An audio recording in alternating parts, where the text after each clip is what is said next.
الذي أرسله بالحق بشيرا ونذيرا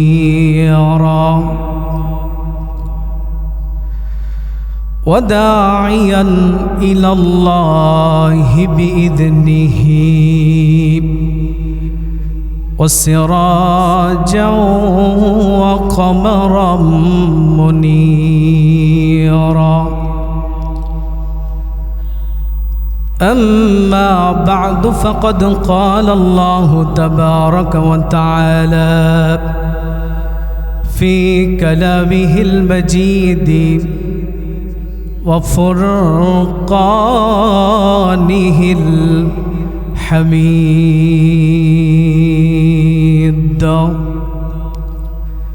সকলে জবান খুলে আমার সাথে পড়ুন أعوذ بالله من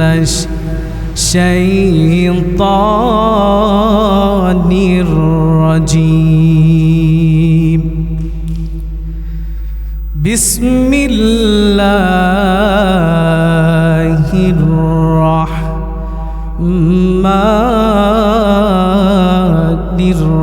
الرحيم إن الله وملائكته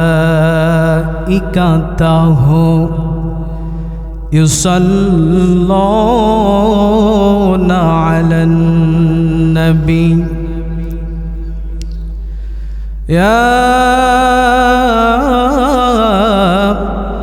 أيها الذين آمنوا صلوا عليه وسلموا تسليما সকলে আমার সাথে দরুদ ইব্রাহিম পাঠ করবেন যেটা আমরা সালাতে পড়ি আল্লাহুম্মা সাল্লি আলা মুহাম্মাদিন ওয়া আলা আলি মুহাম্মাদ كما صليت على إبراهيم وعلى آل إبراهيم إنك حميد مجيد اللهم بارك على محمد وعلى آل محمد كما باركت على إبراهيم وعلى آل إبراهيم إنك حميد مجيد أبي مرور বুকে ফেলবো কদম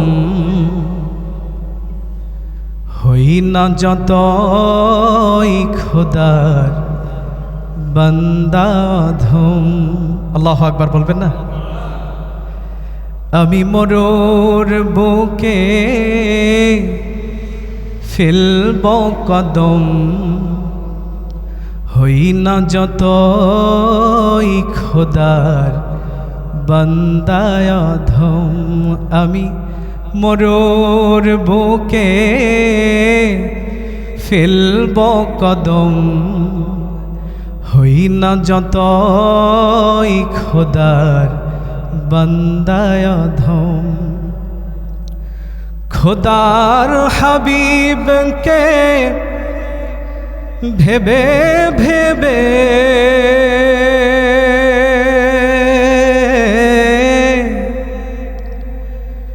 খোদার হাবিবকে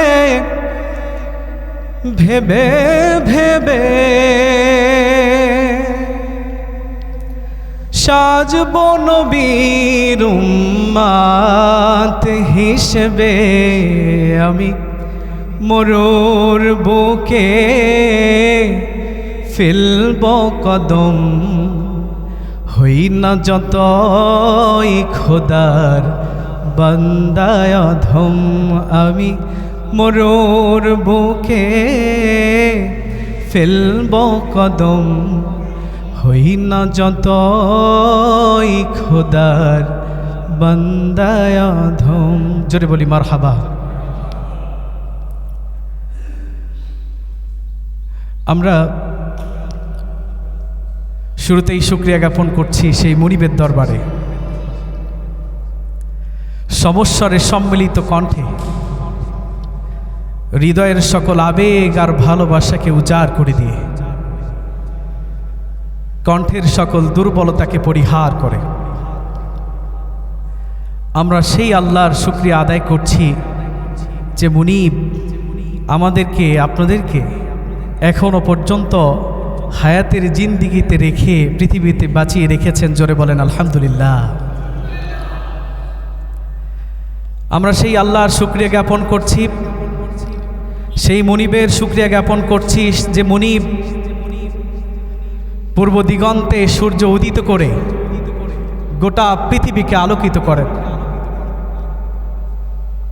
সূর্যাস্ত করে আবার রাত্রিতে চন্দ্র নামক একটি ডিম লাইট দিয়ে গোটা পৃথিবীর মানুষকে মিটি মিটি আলো দিয়ে অন্ধকারাচ্ছন্ন থেকে হালকা আলোতে বিশ্রামের ব্যবস্থা করেছেন। তিনি কে?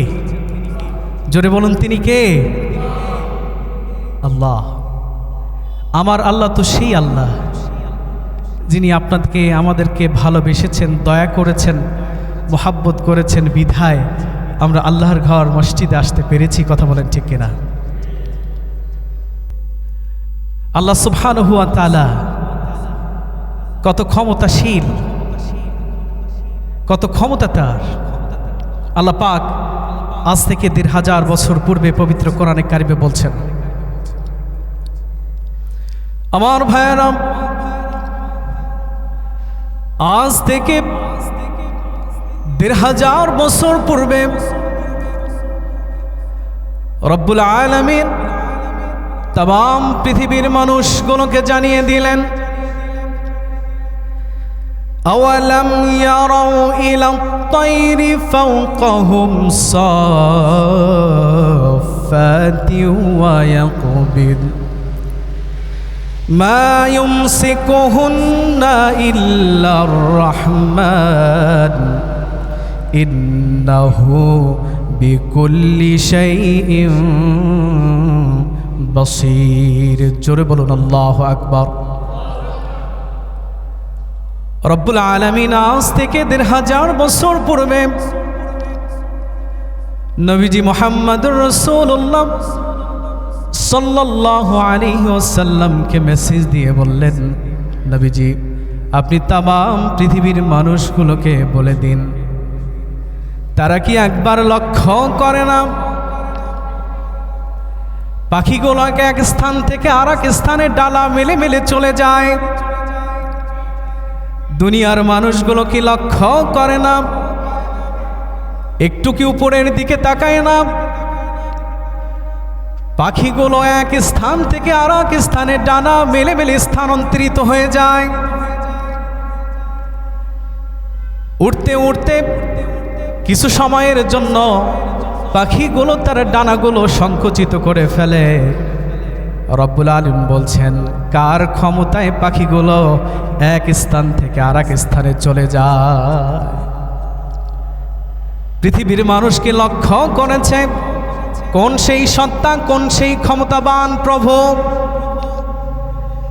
যিনি পাখিগুলোকে এক স্থান থেকে আর এক স্থানে যাওয়ার ক্ষমতা দিয়েছেন? তিনি আর কেউ নন।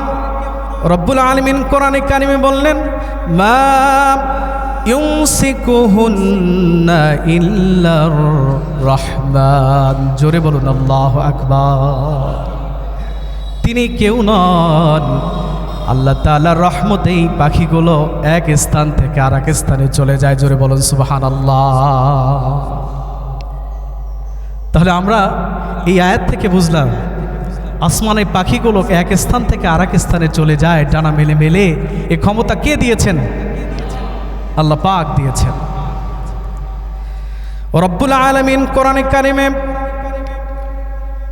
সূরা জুমারের ৬৭ নম্বর আয়াত আল্লাহ পাক বলছেন, ওয়াল আরদু জামিআন قبضته يوم القيامة والسماوات مطويات بيمينه سبحانه وتعالى عما يشركون জোরে বলুন আল্লাহু আকবার। আল্লাহ পাক বলছেন কিয়ামতের দিন গোটা পৃথিবী থাকবেন আল্লাহ তাআলার মুষ্টির ভিতরে। জোরে বলেন সুবহানাল্লাহ। আমার আল্লাহ এমন বড়, ওনার মুষ্টির ভিতরে, হাতের ভিতরে কিয়ামতের দিন গোটা পৃথিবী থাকবেন। জোরে বলুন সুবহানাল্লাহ। শুধু তাই নয় ভাইরা আমার, রব্বুল আলামিন বললেন গোটা পৃথিবী আমার মুষ্টির ভিতরে থাকবে। শুধু তাই নয় ভাইরা আমার, আকাশসমূহ মহান আল্লাহ রব্বুল আলামিনের হাতের ভিতরে থাকবেন বাঁকা অবস্থায়। যেমনই করে একটি বোতলের মুখা আমরা বাঁকা করে হাতের ভিতরে নিতে পারি, আমার আল্লাহ তো এমন আল্লাহ, গোটা আসমানকে ছোট করে বাঁকা করে হাতের ভিতরে রেখে দিতে পারবেন। জোরে বলুন সুবহানাল্লাহ। আমার আল্লাহ তো এমন আল্লাহ, আটলান্টিক মহাসাগরের 33,000 বর্গফুট নিছেন ছোট্ট একটি মাছকে, প্রশান্ত মহাসাগরের 36,000 বর্গফুট নিচের একটি মাছকেও রব্বুল আলামিন সময় মতো ইচ্ছায় আর অনিচ্ছায় রিজিক দিয়ে থাকেন। জোরে বলো সুবহানাল্লাহ। আমরা সেই আল্লাহ শুকরিয়া জ্ঞাপন করছি, সমস্যারের সম্মিলিত কণ্ঠে হৃদয়ের সকল আবেগ আর ভালোবাসাকে উজাড় করে দিয়ে কণ্ঠের সকল দুর্বলতাকে পরিহার করে একযোগে বলছি আলহামদুলিল্লাহ। আরও জোরে বলছি আলহামদুলিল্লাহ। দরুদ ও সালাম পেশ করছি নির্যাতিত, নিষ্পেষিত, নিগৃহীত, অবহেলিত মানুষের হৃদয়ের পরম বন্ধু, দিন কায়েমের সিপাহ সালাহ, নারীর অধিকার প্রতিষ্ঠার অকুতভয় নির্ভীক সৈনিক, যার আনিত আদর্শ মেনে গোটা পৃথিবীর মানুষ হয়েছে ধন্য। তিনি এমন একটি সিচুয়েশনে মক্কা এসেছিলেন, মারামারি, কাটাকাটি, খুন, ছিনতাই দিয়ে গোটা পৃথিবী ছিল অন্ধকারাচ্ছন্ন। ঠিক এই অন্ধকার পৃথিবীকে আলোকিত করে রব্বুল আলামিন গোটা পৃথিবীতে একজন নূর পাঠিয়েছেন, একজন আলোকিত মানব পাঠিয়েছেন। তিনি গোটা পৃথিবীর শ্রেষ্ঠ মানব, তিনি আমার আপনার কলিজার টুকরা নবী, যার সুপারিশ ছাড়া পৃথিবীর কোনো মানুষের ভাগ্যে জান্নাত জুটবে না। ওনার উপরে দীর্ঘ 23টি বছর আল্লাহ পাক থরে থরে কোরআনে কারীম নাজিল করেছেন। যখন যেভাবে যে আয়াতগুলো প্রয়োজন হয়েছে ঠিক তখন সেভাবে সে আয়াতগুলো আল্লাহ পাক নাজিল করে গোটা পৃথিবীর মানুষের সলিউশন দিয়েছেন। জোরে বলেন সুবহানাল্লাহ।